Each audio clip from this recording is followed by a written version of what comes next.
Donc là, le CEDRA réaffirme son opposition sans faille à l'enfouissement des déchets, bon j'ai déjà dit.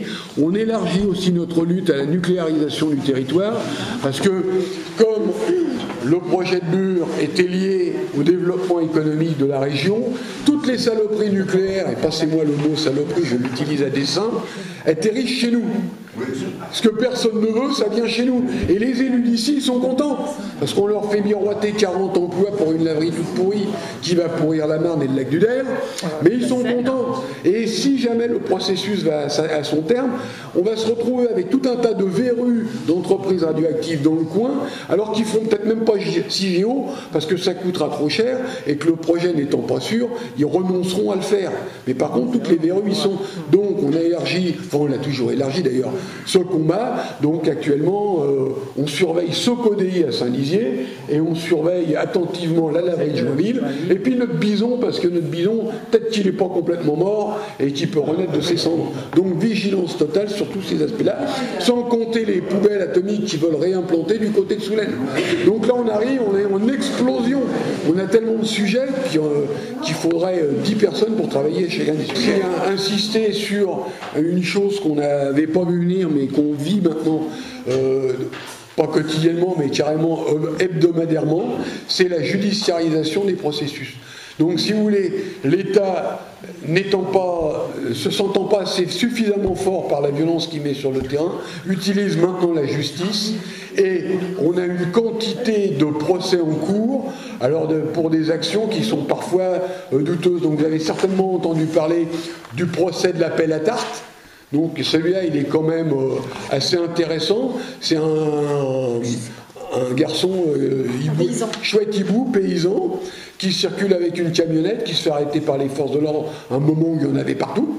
Et puis on trouve dans son camion, puisque c'est son camion pour bosser, 3 opinels, et puis un bout de fil électrique, et une pelle à tarte. Et là-dessus, les policiers décident que ce sont des armes, et le voilà inculpé pour transport d'armes, etc. Et le voilà au tribunal. Bon, c'est aussi le procès de 2 militants de ma génération, un petit peu plus vieux, qui sont accusés d'avoir démoli avec leurs petits bras le mur que l'Andra avait érigé sans autorisation. Alors là, c'était quand même un truc fantastique. Un bois dont on ne sait pas à qui il appartient, l'Andra qui le défriche sans rien demander à personne, alors que quand on est maire d'une commune forestière, on sait qu'un défrichement, il y a plein d'autorisations à demander à l'ONF et partout. Eux doivent téléphoner à la préfecture. Allô, on a défriché pour faire un mur. Bon, allez-y les gars, on court. Et les autres patatras qui défrichent tout, mais c'est pas 3 arbres qu'ils ont coupés, c'est des beaux arbres de rapport et une sacrée surface.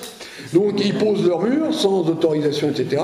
Et après, un jour de manifestation où il y avait un peu de monde, où il y avait des gens qui avaient la moelle et la foi, découvrent comment faire tomber relativement facilement ce mur.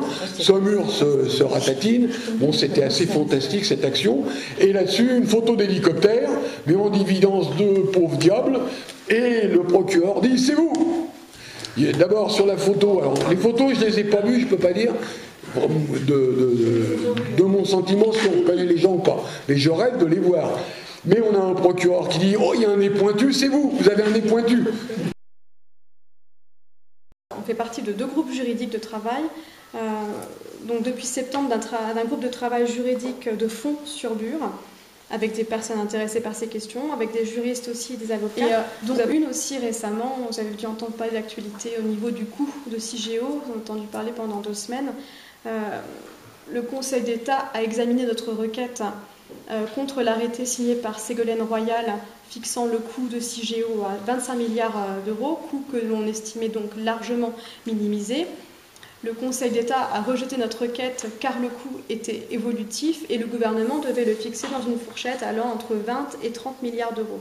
Il n'empêche que l'État avait vraiment choisi le coût politique plutôt que le coût objectif de CIGEO. L'Andra elle-même fixait le coût plutôt à 35 milliards et la Cour des comptes à 40 milliards. Et c'est un coût largement minimisé qui est sans cesse martelé par les partisans au projet, au mépris de la sûreté de l'installation, au mépris de la réversibilité de l'installation et par contre au profit des producteurs des producteurs de déchets dont les difficultés économiques sont connues et qui doivent fixer le montant de leur provision en fonction du prix fixé par le gouvernement, ce qui signifie qu'ils peuvent les revoir à la baisse. Et à ce jour, les premières années de la période d'exploitation, donc une quinzaine d'années, engloutissent l'intégralité des ressources financières provisionnées pour CIGE par les producteurs de déchets. Et c'est super inquiétant, on a donc un CIGE low cost, dangereux et non financiable.